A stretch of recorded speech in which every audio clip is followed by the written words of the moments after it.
Shopify helps businesses break sales records over the holidays with the world's best converting checkout. Let's hear that one more time. The world's best converting checkout.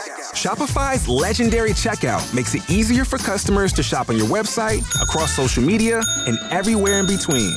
Now that's music to your ears.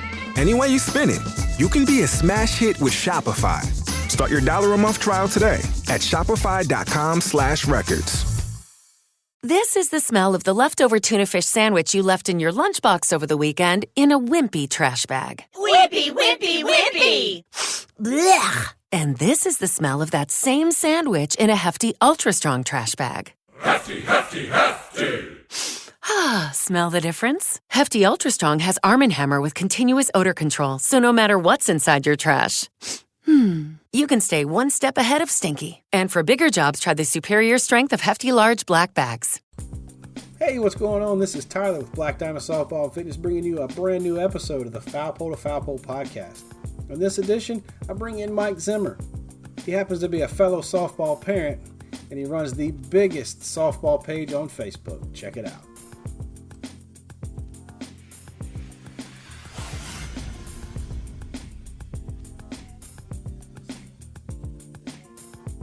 When you guys got going, and it was time to pick sports and kind of what sports you were playing, what led you to softball?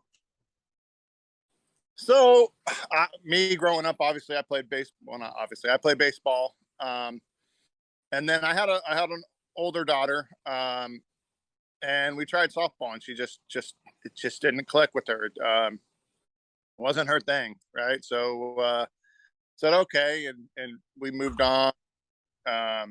She got into cheerleading and stuff like that. And then my son he's the middle one, and we got into baseball, and we're doing that and working out with him. And I just noticed my youngest one, she just was kind of interested in it. And, once we got a certain way, I just started working with her, and she just kind of picked it up kind of naturally. Just was pretty gifted athletically. And we did, soccer, we tried a few other things, and she liked them, but nothing anywhere where she was with softball. So we went kind of slow at the beginning and did the rec ball route for a while, actually kind of longer than most. We went, I think, till first year 10s, and then I'm like, okay, hey, we need to start seeing what this travel ball stuff is all about. And that went there. But yeah, we kind of looked at everything, but she kind of chose softball. We had basketball, and she did it for her junior high and stuff, but she's not a fan of all the other sports. Yeah. It's funny how what they fall in love with, and then they just stick. And then we kind of either we shift gears a little bit and follow that dream with them, or we kind of just drop everything. Like, all right, here we go. This is what we're going to do. And we become invested in that. So where is she at now? What are you guys doing now? So we're first year 16s. We are with Texas Glory Nadine South. That's more South Texas. We just finished up our 14U season, which was pretty successful.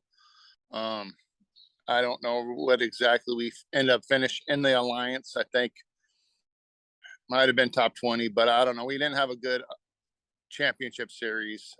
Finished second in the TFL, which is the Texas part of it. Lost to the Bombers. So now we're just starting 16s and honestly happened a little bit with the recruiting last year. Now just trying to really get into the recruiting and trying to get to the right tournaments and get in front of the right people for our girls to be seen. As a parent, we always try to do the best we can and get as much information as we can. So as your daughter is gotten older and she's in this point now with that recruiting stage, where are you at and kind of what are you focusing on as the dad in that picture and kind of helping her along the way? So we're extremely lucky with Glory Nadine to be so they Sherry Nadine owns CSA recruiting services, and she helps us tremendously. She got us. I mean, it was like, drinking from a fire hose at the beginning. Like, hey, this. She lays it out, Right. step by step what we need to do. And I mean, it's not her doing it per se. It's her giving us the template of what as a parent we need to do, and actually what does the kids need to do, because a lot of it is the player driven, right? I mean, granted, the younger kids parents are going to help out, but it is player driven. So she breaks down, has Zoom meetings with them, and just the do's and don'ts, right, of she, from her experience, and it's been huge for us. It's so we're lucky that this organization has her, in her back pocket, right, to help us do what we need to do. And so that's kind of what we've been doing, is following her guidance. As a parent, it's almost like we have to get the information we can. We've got to learn it. We've got to kind of decipher what it is, and then we've got to be able to pass that on to our children and help kind of get their reaction, get their response. What are they picking up on? What are they understanding? What are we understanding? And what questions do we need to ask? Because it's such a fluid situation. You never know, like, what you should focus on and what you can kind of let fall back just a minute. It's tough. So this season that you just finished up, what are some of the big things that you learned about the recruiting process that you're glad and wish you may have picked it up a little bit sooner? So, I mean, contacting the coaches is key, right? I mean, we had three coaches come out that said, we're coming out because one of your players emailed us. So we being taught, right? So we as a team, the girls should be emailing the coaches, hey, this is, a few days, like Monday or Tuesday, usually Tuesday before a tournament. This is our tournament schedule, right? This is my field location. This is basically giving them the rundown of everything and making it very easy for them to follow, right? Giving them all the information they can in that email, and then following up. All right, hey, if you came, thank you for coming. This is my schedule for tomorrow. If not, just following and just kind of bringing them along the way to follow where you're at and your growth, and just keeping them trying to get to, we provide video links for live streaming, and just also coming to the game. So that's truly been the biggest thing. That's been the biggest surprise to me too, right? That the coaches have come and said, hey, we're coming to your game because one of our girls had emailed them. That was huge. I've talked to a number of college coaches, and they get tons of emails. They get a lot of stuff, and they can tell right away where you've copied and pasted, and then you're just running these emails out just to get them out, Yeah. and they're not doing your homework on there. So when you guys have reached out to colleges or assistant coaches or whatever, what's kind of your process, and what's some of the information that you like to have in there, so it does seem personal and not just they get 1,000 of these emails a week and you're just a number? Well, I mean, I think the biggest thing is going to be like, hey, putting all the coaches, right, email and then their name, because let's face it, it's really hard if you put dear coach, right? Pretty generic, right? So list out all the coaches. Try to speak about something about sorry, I'm getting speak something about their school, right? I mean, if you want them to, we tell the girls, if you want them to be interested in you, be interested in them, right? So Absolutely. first, in an introduction email, I mean, and we ask them, hey, this is why they should want to go to their school, and tell them why you want to go to their school, and then like I said, keep it kind of clear and concise. Don't muddy it. Just try to get them, especially if you're sending them a schedule, try to keep it clear. Dear coach, ABC, we play at this tournament, these times, this is the address, this is who we're playing. Because that's big too, right? We don't want them to come to a game that, I mean, hopefully they'll see, playing good competition. You'll see both sides they'll want to be interested in, as opposed to you just playing a team that's going to get, you're going to whoop up on. So that type of stuff. And then just making sure you're following up, right? I mean, that's the big part. I think a lot of people mess up is, hey, we're playing here, or hey, I'm coming to your camp, and then that's it. And then they kind of lose that connection that you had, or you could, solidify that connection with just that follow-up email. Yeah. In fact, especially for camps, we have the girls send before, hey, coach, I'm looking forward to your camp. I can't wait to see you Saturday, and then, whatever. And then they go to the camp, and then afterwards, hey, thank you very much for taking the time, right. And that sort of thing. So I mean, we also try to make it so, like, hey, it's also the same thing you would do in your career, right? These are things that you should do as an adult. You're looking for a job. These are things you're going to do as a potential candidate for a job. Hey, I'm interested in your position, and this, and then afterwards, right? So we're trying to teach them skills to get to college, but we're also trying to teach them life skills, right? And that's the big thing for us. And that kind of leads me into that next point of the school side, the academic side. When we are looking at schools, are we doing enough in the high school to have the grades to be able to make it into that school that they're looking for? And does that school even offer that program that you're trying to study for? Because we know it's a 40-year decision, not a 4-year decision. So in that process that you have going right now, are you guys looking into the certain schools, or do you still have a bigger list right now, being that transition from 14 to 16? Where are we at in that process? So there's definitely schools that have, it's hard. We try to go wide, right? At 14 years old, you really know what you the schools itself, for the most part, and this is also learning from Sherry about this, is that there's usually a route, even if there isn't your major, right? There's usually a route to get there. So don't cut off a school right away just because it might not have your intended major, because there's probably a route to get there. And one thing she stresses, and I kind of was, when we first got there, I'm like, nah, that's probably not, really need to worry about it. But it's true. And I've seen it with my own eyes, is she wants you to take the test early, right? She wants you to take the test, the SAT or ACT, in like 9th grade. And you're like, why would you do that?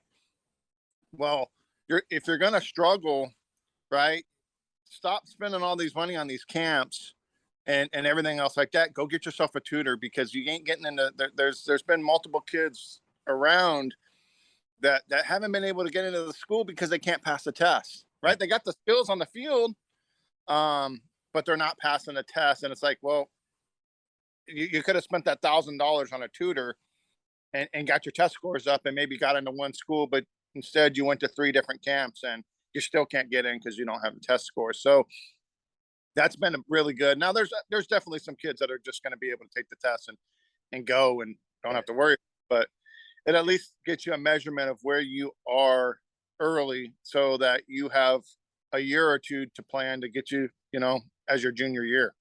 And I think that's big that you mentioned that, is that getting that test out and kind of at least letting you know where you're at, and then you can kind of go from there. Because some of those schools, you do have to score a certain level, or be high enough to where they'll even look at you. And different coaches have different standards. So I'm glad you mentioned that. Yeah. So that was a big thing for us. And so that's what we're trying to pass on to our girls, is like, hey, look, I mean, even a pre-SAT, in fact, my daughter's 9th grade, she'll be taking the pre-SAT here soon, just to get an idea of where she's at, right? Can we make that score, or do we have to start working on that as well? Because you need it in the classroom as much as you need it on the field. Right. I couldn't agree more. I mean, it's a huge topic that I think people, they kind of talk about, but they have one way or the other, and they're not necessarily open to it, to that discussion. And I think the more we talk about the education side of getting that scholarship, because let's face it, man, softball is not one of those sports that's bringing in a whole ton of money right now for the university. So there's not a whole lot of scholarship opportunity on the athletic side, but a lot of them are offering, where you can stack the academic, and there's different grants and different things that you can qualify for just by, hitting the books hard in high school. So I think that's big. Yep. Well, with right now, as we're looking at kind of this lull period between kind of ending up the summer season, heading into the fall with different sports and stuff going on, where are you at as far as recovery, and what do you focus on in between seasons, or moments in the season where you can get some downtime, get maybe a nagging injury under control? Kind of what's your process? Speaking as a parent, what do you try to do? So that's a good question. Right now, what we're doing, honestly, is actually trying to get her a little stronger and a little bit more agile. So I do feel that there's downtime that needed, and where I like to take that downtime for our athletes is more during the Christmas break. After November, we finish up here in Texas usually right before Thanksgiving. And I would say I like to take that time around Thanksgiving to, right around New Year's to recover. Yeah. Unfortunately, my daughter had some nagging injuries during this season. And that's, I think, just a result of probably a lot of school stuff and, the sports there, and then also the outside sports. So we try to be aware, and as coaches as well, try to be aware of where they're at, making sure that they're taking care of their bodies. Because unfortunately, it's schools. I mean, they don't have the staff, at least here, to make sure that they're stretching correctly and doing everything right. They're just trying to get them to run through and do some things. In fact, my daughter was going to run track, and their first 100 meters, she took off, and there went her hamstring. And then, so we were nagging that back, and then there was a back issue. So trying to make sure. So right now, this time, honestly, she's kind of healthy because she's been recovering most of the time. So we're trying to go at it to get her a little stronger to hopefully endure that. And then we'll try to look and see where we're at in December and January. One of the common themes that somehow when I have conversation with college coaches, whether D1 or JUCO or D3, whatever, it's always when they get their athletes on campus, they're recovering from something, or they've been, worked too much, or they just haven't had the downtime, and they're coming in, they've got some issue to where they're not 100%. Where do you fall on that as far as playing? Do you think the travel ball scene right now, there's too much, like we're playing too much, and it's almost like keeping up with the Joneses? If this team is playing or they're doing this, we've got to be doing the same thing too? Or is there a fine line there where we can kind of roll back just a little bit and practice more? So I'm on the younger. So when I was 8 and 10, and when we were coaching the 8s and 10s and 12s, we were like, oh, we got to play. And no, I'm against that wholeheartedly. Honestly, I think a tournament a month would be more than enough. I think friendlies need to be a lot more put in to where, hey, you on a weekend, you maybe have a friendly, a doubleheader friendly, and then a practice, but practice way more. I think there's a big issue, baseball and softball, that the kids don't know the game. They know how to play, but they don't know the game. They don't understand the game. They don't understand why. They just go out there and play. And I think that's more for the parents to put on Facebook that says, hey, my kid just won this championship here, as opposed to, hey, maybe you just go down to the local parking with another team and work. have a game, but then you could stop and explain. I mean, I think friendlies are the best if you could just get somebody who can just want to play and stop and teach the game. I agree. What I was thinking about the other day, I don't remember who I was talking to, but we were talking about getting like 3 or 4 or 5 teams together, not in the same organization, but close enough to each other, getting a field to where you could run a morning's worth of clinics, everybody doing drills, split it up. This side will work in outfield, all drills. This side will be doing, if you have to split up in different fields or whatever at a complex, if you can do it, just going through the game. Everybody's going through the same stuff, just hitting drills together, being out there with other girls or other teams. And then that afternoon, maybe have a doubleheader. You'll play each team or whatever. And it's building that sport, but it's also not out there where it's just win at all costs, no matter what, and just letting the girls enjoy the game, and the coaches being able to talk, and amongst them being able to be better coaches, learning something from each other, where it's not just competition and I've got to beat this guy, I don't care who he is, for whatever reason. No, I 100% agree. Unfortunately, I think it's too ego driven by coaches and parents. I see this a lot more because I'm originally from California, so I see it a lot more in California where they will do friendlies. I mean, and Yeah, they do. Small area, and that's a big thing that helps them, right? The small area in Southern California, you got 10 teams that are in the top 20 or 30 in the nation, so they can do friendlies and work out with each other and stuff. It's really hard for us where we have maybe 1, 2, 3 in the area here, and then a few over there, and they're hour and a half away. So they don't want to work together. They just want to, let's just go play. Let's go play. It's just not. It would be better if there was more practice. I just don't know how you're ever going to get that. You could have the best coach in the world say, hey, you need to do this, and you're going to have a dad or an organization say, no, we're going to go play every weekend.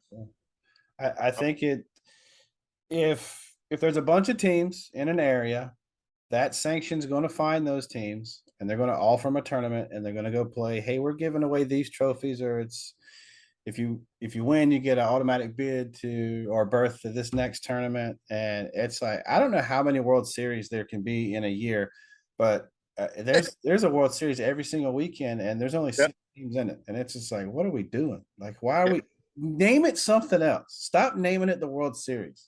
Yep. And like you mentioned, it's social media driven, I think, a lot. So on that social media topic, I mean, you run one of the biggest social media platform sites, or you can talk Twitter, you can talk Facebook, you can talk wherever you want to talk. I mean, you have your coaching page, coaching group on Facebook, and man, you've got over 100K followers, likes, supporters, fans, whatever you want to call them. I mean, it is a big group with a lot of personality from a lot of different areas.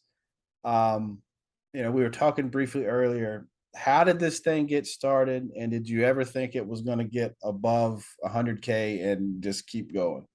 No, not at all. So it got started. So there was a baseball page that was similar. Had some stuff. I think maybe it got up to like 10 or 15,000 people. So I thought that was huge. And softball questions being asked, and I was just coming into softball. I think my daughter might have been 8U at the time. And I'm like, well, let's try to set up a specific softball page, right? We have different rules. We have different, just kind of, it's similar, but it's not enough to sit there on the baseball page and let's get something here. Right. And so I knew a few people, and so I started, sending it out. Hey, I got this page, and it got a few hundred. And I'm like, okay, if we can get to 5,000 people, that'll be great, And then after a few years, it started growing, and we got up to like 30,000. And I was like, wow, this is huge. And then I think Facebook was trying to push their groups. And so they were kind of just displaying, hey, groups you might like. And once they did that, the group just blew up. And to the point where I've put a filter on that, hey, you have to, because we get a lot of spammers, right? Because of how big we are. So you have to answer a question to be on it. But then there'll be thousands and thousands of just people wanting to post that aren't members of the group. And I have to block that just for the fact that some of it's spam and I don't want it. But a lot of it's content. They just haven't joined the group. So usually they end up doing that. And yeah, it just blew up. And no, I never expected it to get that big. It's funny how before I started posting in that group, I stayed paying attention to it for, I don't know, a while, a year or so, or better, just not really posting because I was just reading everything and picking up tips and stuff like that. So it is a place where a lot of information is passed and there's a lot of good stuff. So with the things that Facebook automatically kind of shuts down and says, no, you're not posting that, or getting flagged and stuff, you being the admin, I mean, you're flooded with a lot of good information and a lot of the bad stuff. So how do you make sure that relevant information gets out to the right people? Like what kind of stress does that cause you to make sure what's put out there is good stuff?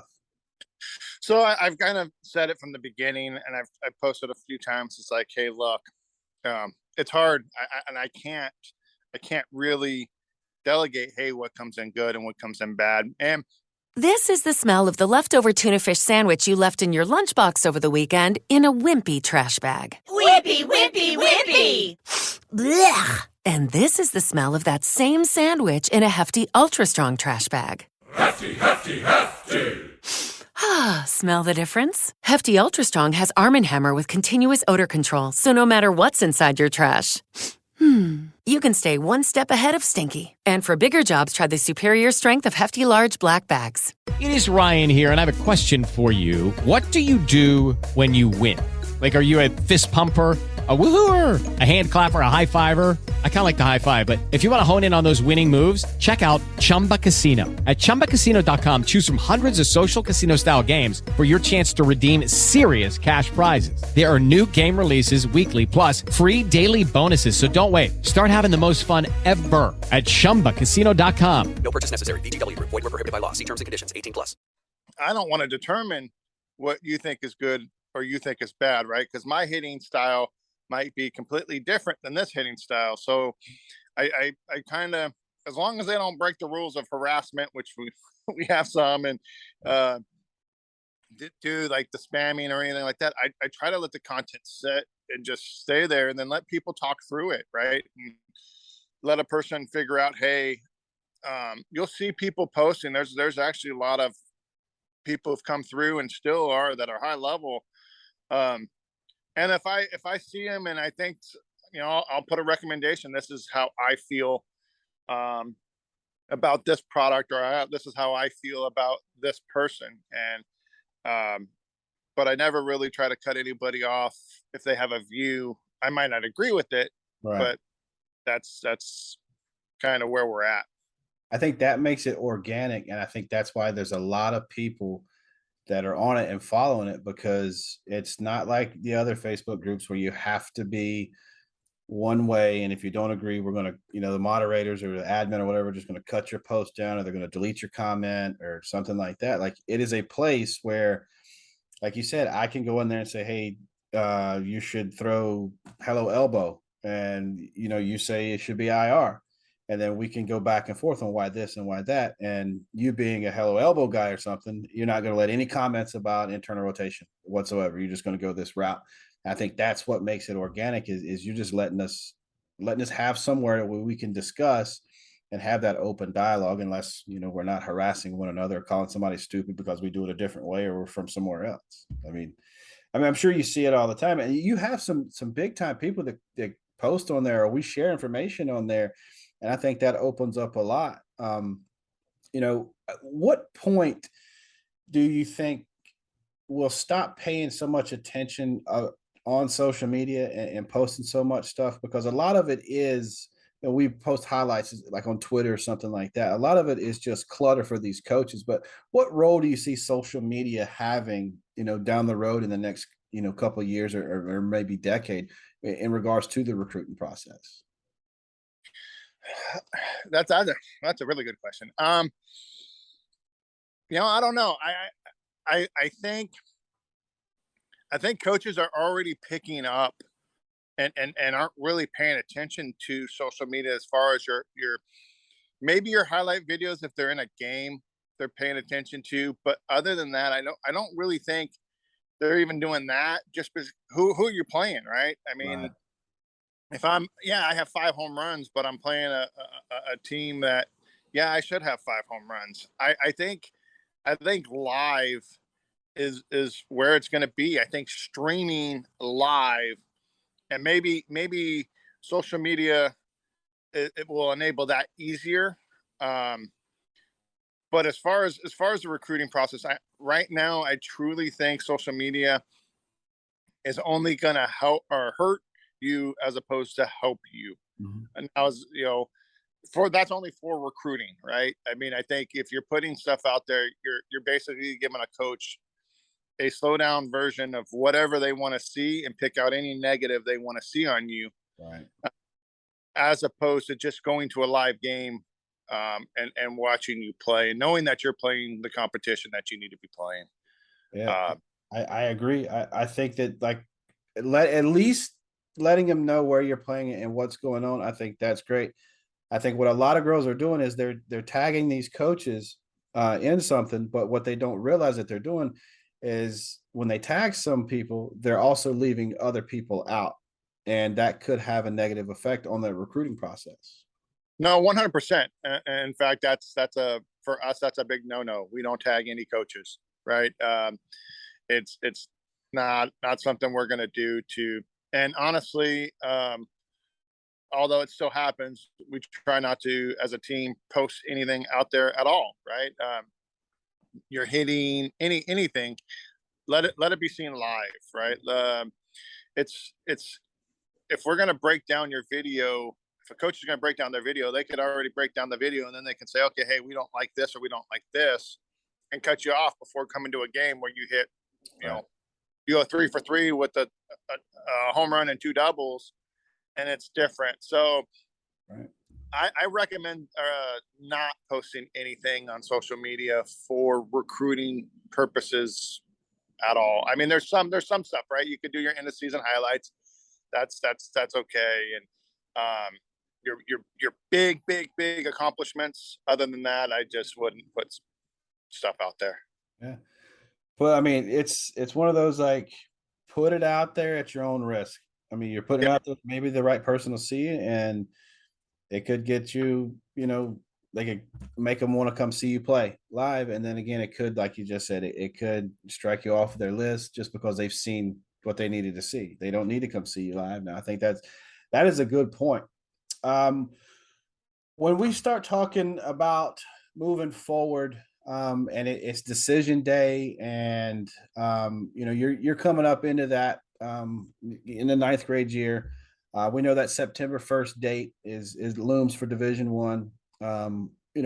Where you're preparing yourself now for that and that process, as you move through that.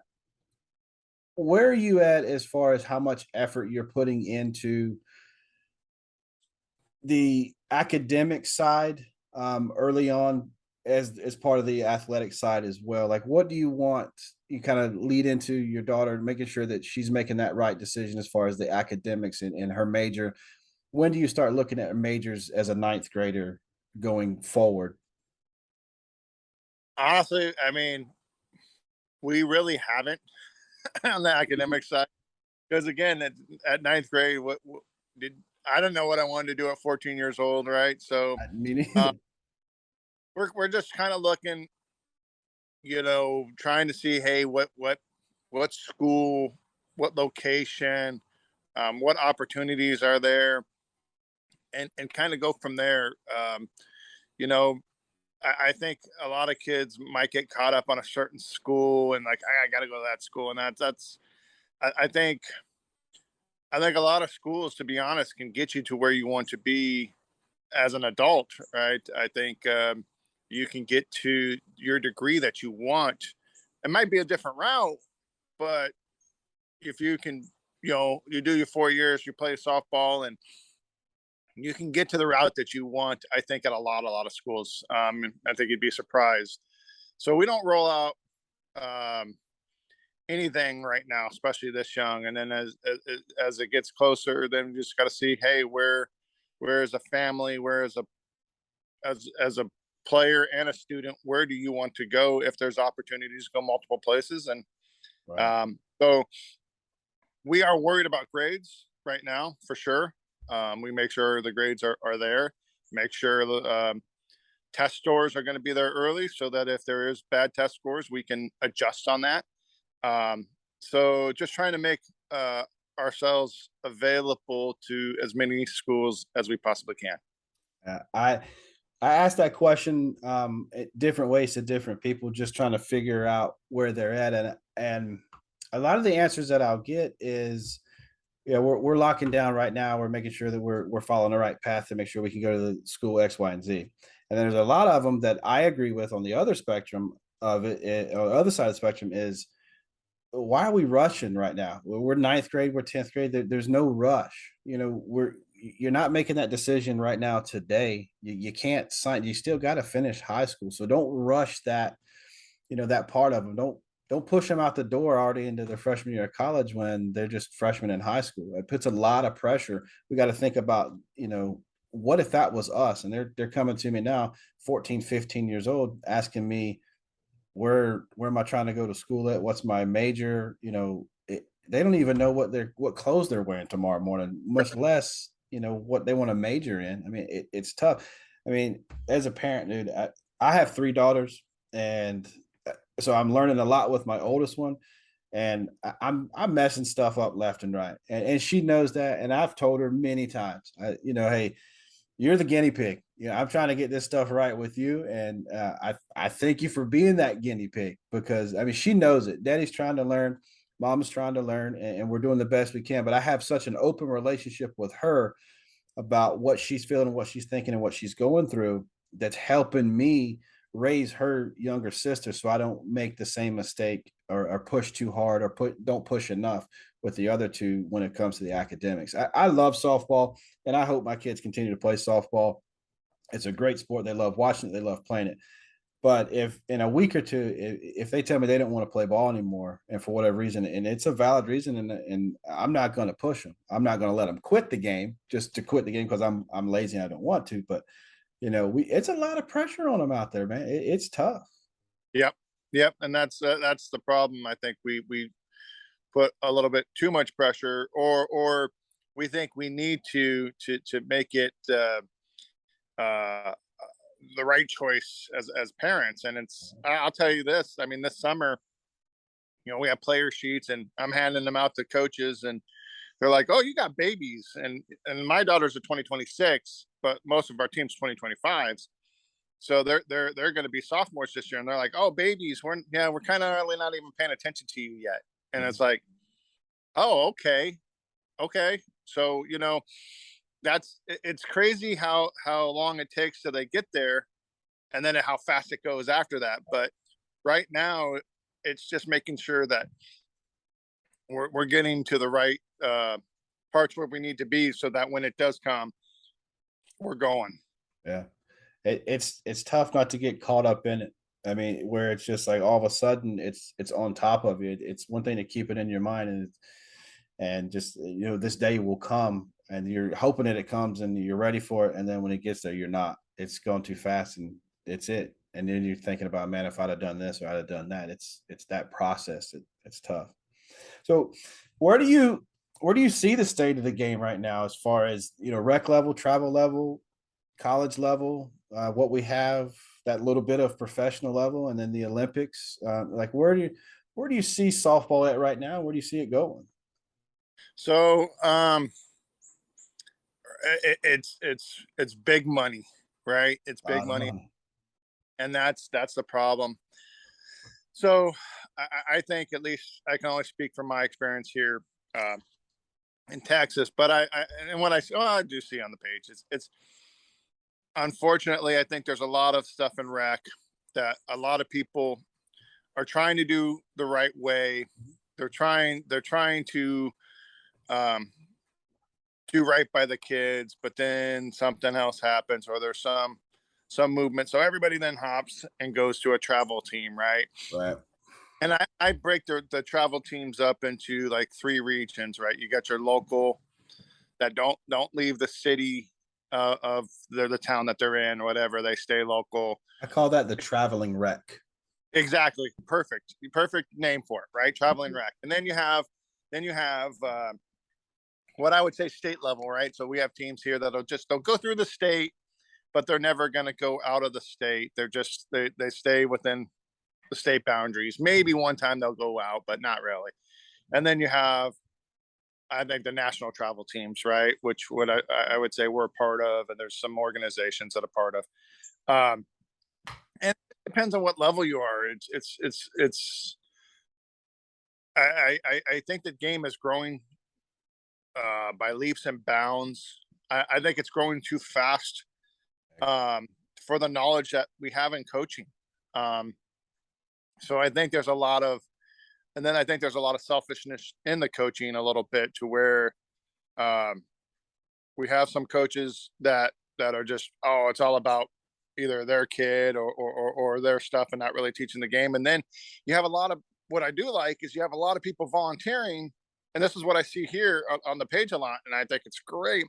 Volunteering, they just don't know, right? They didn't come up in the softball world, they didn't come up in the baseball world, they didn't come up in that world. So they're, unfortunately, they get a bad rap sometimes. They'll do some things and it's like, oh, da, da, da, da, da. And it's like, yeah, but they volunteered.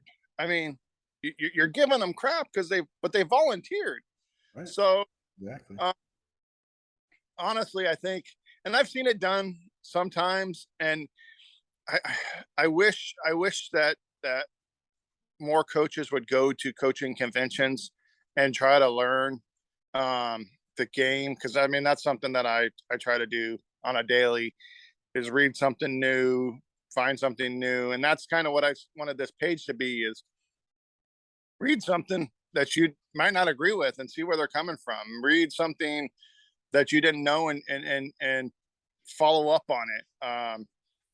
I think we need we got to get the knowledge of the game out better. I don't know how to do that. That's what I'm trying to do with this group, but I don't know. I like I said, it's big business. So I do. So going up to the upper levels, what I would like to see, and I know we got the professional leagues. I think why we're not getting the draw on the professional leagues where we get in the college is college has a built-in fan base, right? Right. I didn't go to a high level college, but let's just say I go to UT, right? UT is my team, right? So I instantly love all the UT players, and I instantly have a fan base. Thanks. What I would like to see, to be honest, is we got college, but if it's going to go professional, I'd like to see the organizations, the big organization, have teams, right? That's, I mean, down here and or even East Coast, for here, Glory, Bombers, Bat Busters, Corona Angels. I think it'd be really cool, in my opinion, to have those organizations have teams of their players that came through. And I think that would be really cool, that these young kids, because these organizations, let's face it, and I'm not saying taking away from a smaller organization, but I mean, these organizations have hundreds of kids or hundreds of teams, thousands of kids, parents, everything. You'll have a built-in fan base, and I think that could help the game grow a little bit. I think that's the hard part with women's sports in general, is getting that built-in fan base. They love the game, but it's like it's a new team, and then it's changed so much. And I know they're doing the Athletes Unlimited, so it's player based. I don't know.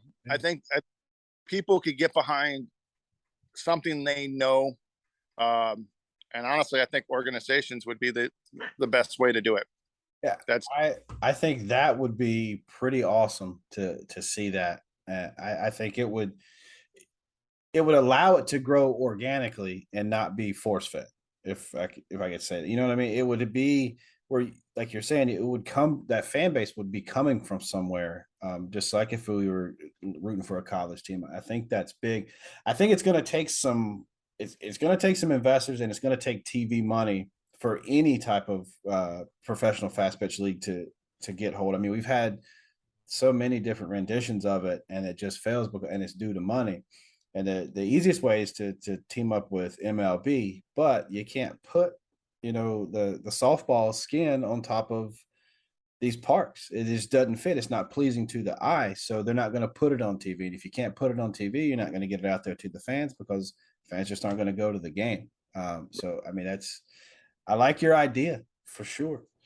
So, dude, I want to thank you for coming on. It's been a pleasure to talk with you. Like I said, man, I wanted to get that parent to parent approach. We haven't done that here yet on the Foul Pole to Foul Pole podcast, and you being the first, I'm glad we got to chit chat and hammer it out. I mean, I like talking to people where I don't necessarily have to agree with their opinion, and I learn stuff because it's like we agree on a lot of things. Some things you open my eyes to, and it's just like, wow, I didn't even think about that side of it. And I think if more people on the page would be like that instead of just jumping down somebody's throat because they have a different opinion, I think the page would even have more success. But I mean, that's just human nature in it. So, Mike, what do you got going on right now, and what do you got going on in the future, bud?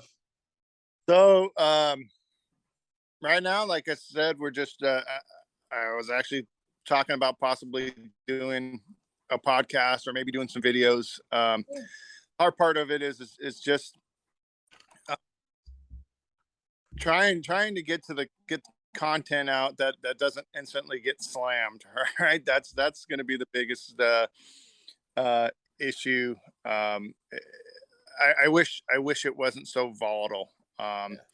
So just kind of right now, just kind of keep the page going, trying to just grow the game as much as I can, and anything I can do to help, with new people coming in and talking to me and through the group. I think it's awesome. And then just riding this journey with my daughter to see where it ends up. Right. I mean, I probably see once she's through still coaching. I really like coaching, especially this age, especially helping people through this recruiting process. I think it's a lot of fun, and I think there's a lot to learn. So I think that's the most confusing part for a lot of people, and I think I could help. So that's kind of where I see the future, and then see where we go. That's awesome. Dude, the sport needs more ambassadors like you, and that's what you are, man. You're an ambassador. You could have kept all this stuff to yourself and not given us the floor, not giving us the opportunity to be able to post this stuff and share this stuff, and you had the idea of building it for softball. So you're doing it right, man. I hope you get a podcast going, and I think like you, it's people that doesn't matter what you say, they're just going to hammer you. They're going to tell you you're wrong and tell you why you're wrong and why your method doesn't work. I mean, that is the downside to it, but dude, I think it would work. Just getting different coaches on there and explaining, hey, this may not work for you, but it works for some. Try this, or if you're looking for information on this, dude, it's big, man. So.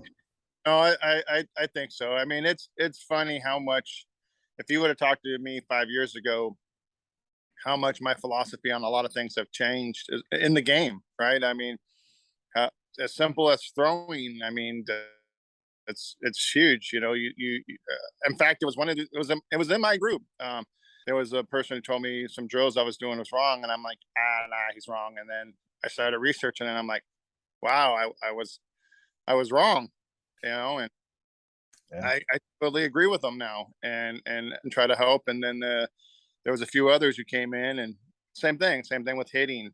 About 2 years ago, I flipped on how I hit. So that came from a book. But yeah, it's as long as people are willing to learn, right? That's the problem I think a lot of us have, is that we're not willing to learn or willing to explore new ideas and just see where they're coming from. I agree, man. Don't have to agree, but just give it a shot. Think about it. Or maybe you say, hey, look, I did this, but I see this. So that's my biggest thing, man. The sooner I realized that A, I didn't know everything, and B, I'll never know everything.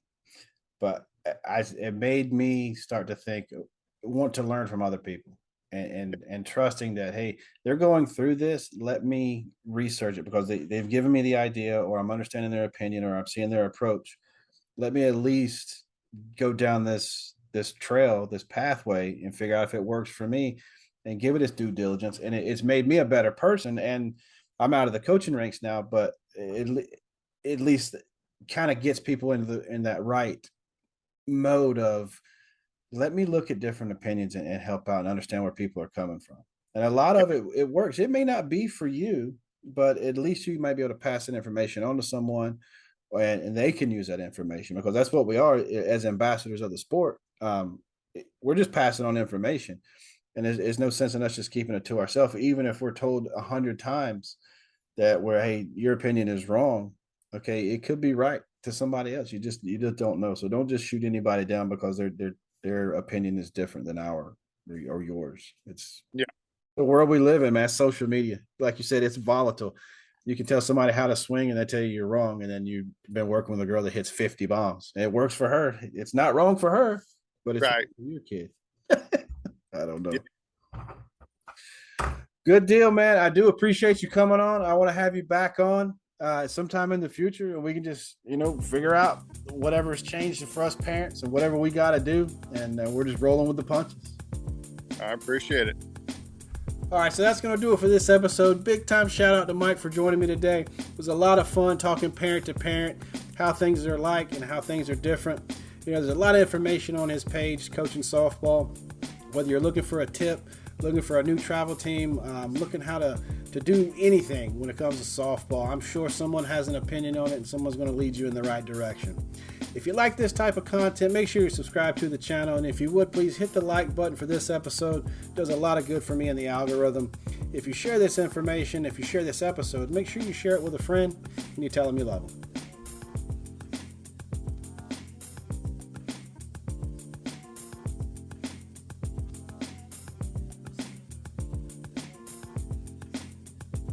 Lucky Land Casino, asking people, what's the weirdest place you've gotten lucky? Lucky? In line at the deli, I guess? Aha, in my dentist's office. More than once, actually. Do I have to say? Yes, you do. In the car before my kids' PTA meeting. Really? Yes. Excuse me, what's the weirdest place you've gotten lucky? I never win and tell. Well, there you have it. You can get lucky anywhere, playing at LuckyLandSlots.com. Play for free right now. Are you feeling lucky? No purchase necessary. Void where prohibited by law. 18+. Terms and conditions apply. See website for details. Hello, it is Ryan, and we could all use an extra bright spot in our day, couldn't we? Just to make up for things like sitting in traffic, doing the dishes, counting your steps, all the mundane stuff. That is why I'm such a big fan of Chumba Casino. Chumba Casino has all your favorite social casino-style games that you can play for free anytime, anywhere with daily bonuses. That should brighten your day a little. Actually, a lot. So sign up now at ChumbaCasino.com. That's ChumbaCasino.com. No purchase necessary. VGW Group. Void where prohibited by law. See terms and conditions. 18+.